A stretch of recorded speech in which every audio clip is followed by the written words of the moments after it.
شيء محزن، شيء محزن ان الواحد يتربى في بلد ويبقى ملياردير بسبب شعب البلد دي، بفلوس شعب البلد دي، وفي الاخر يهينهم ويهين دينهم. شيء محزن بجد. اقول لكم مش بعيدة عليه نتعرف مع بعض على الباشمهندس.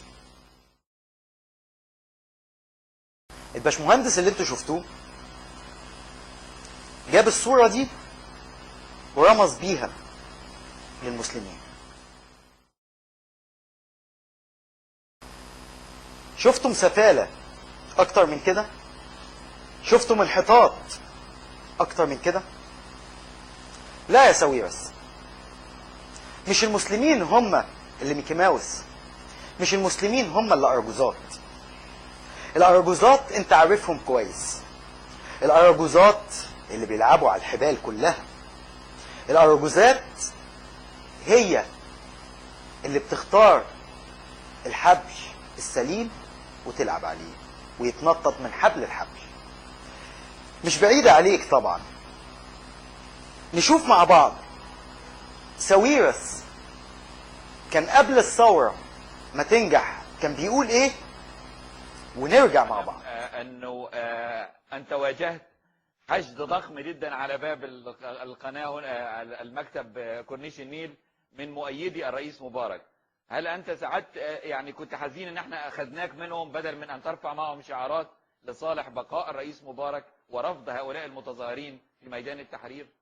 لا، لست حزينا يعني. نعم. اعذرني عشان انا لا اتفضل. زعت من المتظاهرين تحت والقيت بيها في متاهات. المتظاهرين اشتبكوا معك على الباب؟ لا ما اشتبكوش معي، انا بالعكس رفعوني وهتافات هتافات لصالحك يعني.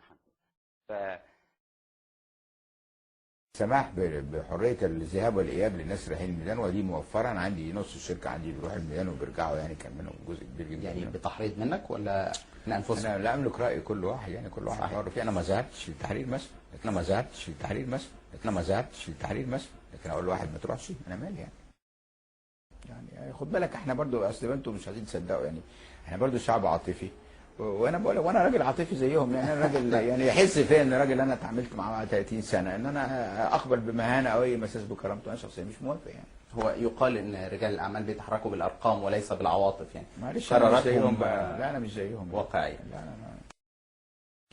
لا المطالبه برحيل الرئيس مرفوضه من قطاع كبير جدا من الشعب المصري، على قد ما هم غلبانه على قد ما في ناس كتيره جدا، وانا زي ما بقول لك انا واحد منهم، عاطفيا ادبيا مكانه عسكريا على اللي عمله للبلد، على انه مش كل عهده كانوا كله سيئات، وما يصح الشعب عريق زي ده في بذاءات يعني مش دي مش طبيعه شعبنا، وانا ولا اقبل هذا ولا اقبل مثل الحدث اشتباكات بينك وبين مؤيدي الرئيس. بالعكس فرحان، شالوه على الاعناق وهتافات بقى طبعا سمعتوه قال ايه؟ سمعتوه قال ايه؟ ان هو كان من مؤيدي الرئيس، وسمعتوه هو بيقول انا ما رحتش التحرير. مش هطول عليكم في الكلام، تعالوا بقى نشوفه قال ايه بعد الثوره. مره اطلع في برنامج زي كده اقول كلمه زي كده كنت بشوف ايه التداعيات جايه لي، فاول تداعيه صغيره اقول اهلا اهي وصلت. ايه بقى اول حاجه حصلت لك بعد البرنامج؟ يعني مش عايز اتكلم عليها بس عشان ايه مش عايز بتضايقني يعني. يعني حد بيكلمك في تليفون؟ يا ريت والله. يعني حد بياخد اجراء؟ بياخد. ده يعني انت مستعجب يعني ولا ايه؟ انت فاكر ان انا كنت يعني لا انا عايز اسمع من ما كانش في حد. بص دعاء ما كانش. انا حسيت ان عينيك دمعت يا باشمهندس. كان في مضايقه لاي واحد صاحب راي يعني. لا قرف يا راجل. المناخ كان بص عايز اقول لك حاجه برضه. لا انا يا عم ربنا معيتها ايام يعني تاني. لا والله ده انا الفرحه بتاعتي مش هقول لك يعني انت الفرحه بتاعتك كبيره. كان يوم التغيير والثوره فعلا. يا لهوي.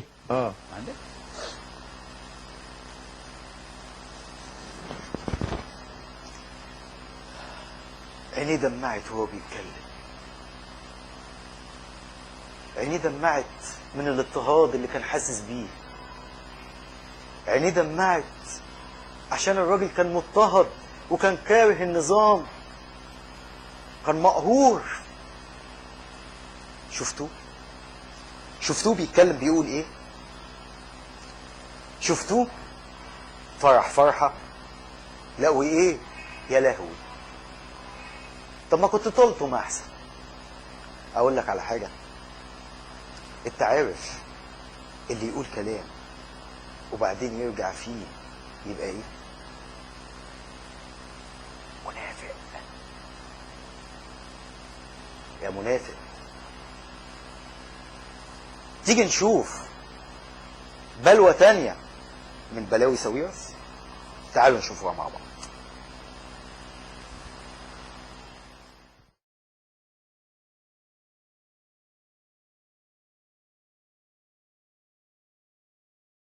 أديب معانا على الهواء، عايزين نقول لك ان المهرجان رائع. سماح لو سمحت اسالي المهندس نجيب سؤال. هل هو بعد وهو عامل المهرجان دلوقتي وحواليه كل الفنانات لابسين الهدوم الحلوه ديت وكل الحاجات الجميله، لسه رايه ان هو شايف ان مصر شبه ايران؟ لما كان بيمشي في الشارع كان قال تصريح ان هو حاسس انها شبه ايران. حاسس ان هو الاجواء دي بتحسسه ان برضه مصر شبه ايران؟ بيقول لك بعد ما في المهرجان النهارده وحواليه كل الناس الحلوه والفساتين الحلوه والناس فعلا جميله، هل لسه بتحسسك ان انت في ايران؟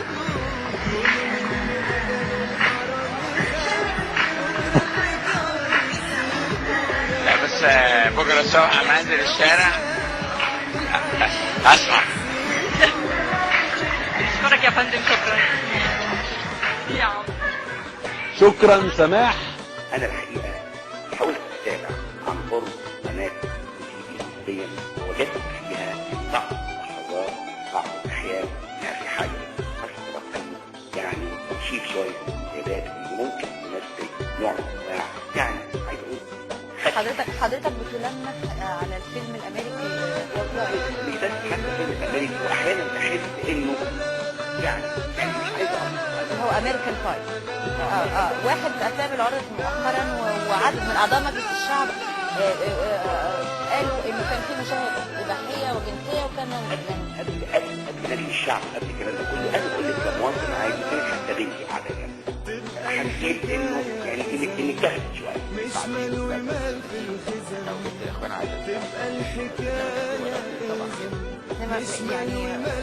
نفهم ده انه مفيش اي نيه او عزم لمراعاه الواقع المصري يستاء يمكن اذا كانت في مشاهد اباحيه زائده عن انت بتعرف زي السينما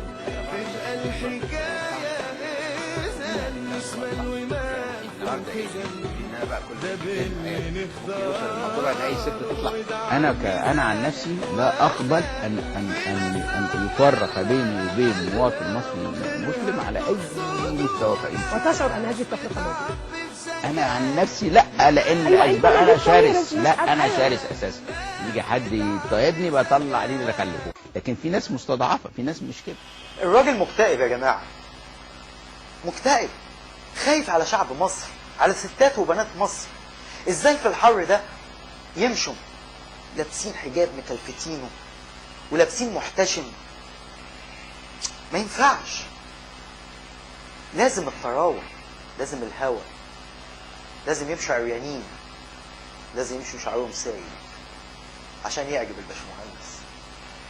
ولا بقى الغريب جدا في الموضوع الاعلامي الكبير عمرو اديب، الكبير قوي عمرو اديب، وهو مبسوط وفرحان وبيقول له مبسوط يا باشمهندس من اللي انت شايفه، من الحاجات الحلوه اللي انت شايفها.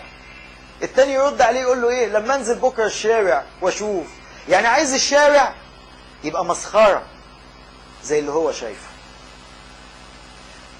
طبعا من حقك قناه بتعرض افلام فيها مشاهد اباحيه، اللي هي قناتك يعني اون تي في، شاطئ للعراق. ايوه يا سيدي، مين قدك؟ الناس تقلع كده وتنزل الشاطئ ويتفرجوا على بعض عادي بقى، ما هم اخوات، مفيش مشكله. اقول لك ايه، بلاويك كتير قوي، اقول ايه ولا ايه؟ واللي زودها اكتر انك بتسب الدين على شاشة التلفزيون. عايز ايه؟ بتعمل ايه؟ انت بني ادم غير مسؤول، كل كلامك بيقول انك انت بني ادم غير مسؤول. عايز تعمل فتنة؟ مش هتحصل. مش هتحصل ليه؟ لان المسلمين والمسيحيين ايد واحدة. عايزنا احنا نرد عليك ونجيب رمز من رموز الدين المسيحي ونلبسه ميكي او ألعن من كده شوية؟ ممكن، بس ما ينفعش. انت عارف ليه ما ينفعش؟ ما ينفعش لان احنا مش هننحدر لمستواك. ما ينفعش لان احنا مؤمنين بعيسى عليه السلام وموسى عليه السلام زي ما احنا مؤمنين بسيدنا محمد صلى الله عليه وسلم. مؤمنين انهم رسل من عند الله سبحانه وتعالى، وما ينفعش ان احنا نسيء ليهم او نسيء للكتب السماوية. ديننا علمنا كده، ديننا امرنا بكده، واللي انت عملته بعيد كل البعد عن الدين المسيحي. واكيد اخواتنا المسيحيين عارفين كده ومستائين من اللي انت عملته، مستائين زينا احنا المسلمين او اكتر. مش هتحصل فتنة ومش هتقدر تخلق الفتنة. احنا والمسيحيين ايد واحدة. في الثورة كنا ايد واحدة، كنا بنحمي بعض وكنا بنتكاتف مع بعض. في مسلمين ماتوا، في مسيحيين ماتوا. الشهداء مسيحيين ومسلمين. الرصاص ما كانش بيفرق ما بينهم. بطش البلطجية ما كانش بيفرق ما بينهم. بطش النظام الفاسد ما كانش بيفرق ما بينهم، لانهم هما الاتنين مصريين. احنا معركتنا معاك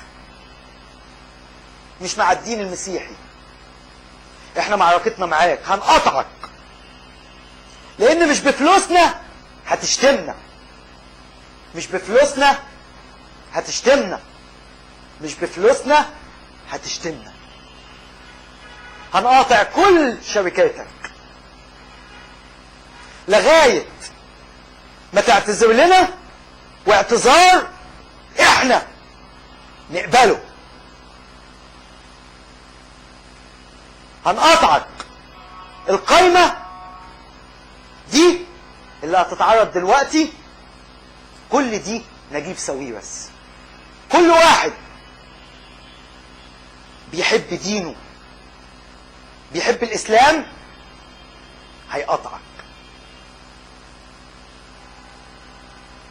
وعلى فكرة في هدية صغيرة عاملها لك بعد القايمة، اتفرج عليها. أنا عاملها بإيديا، يا رب تعجبك.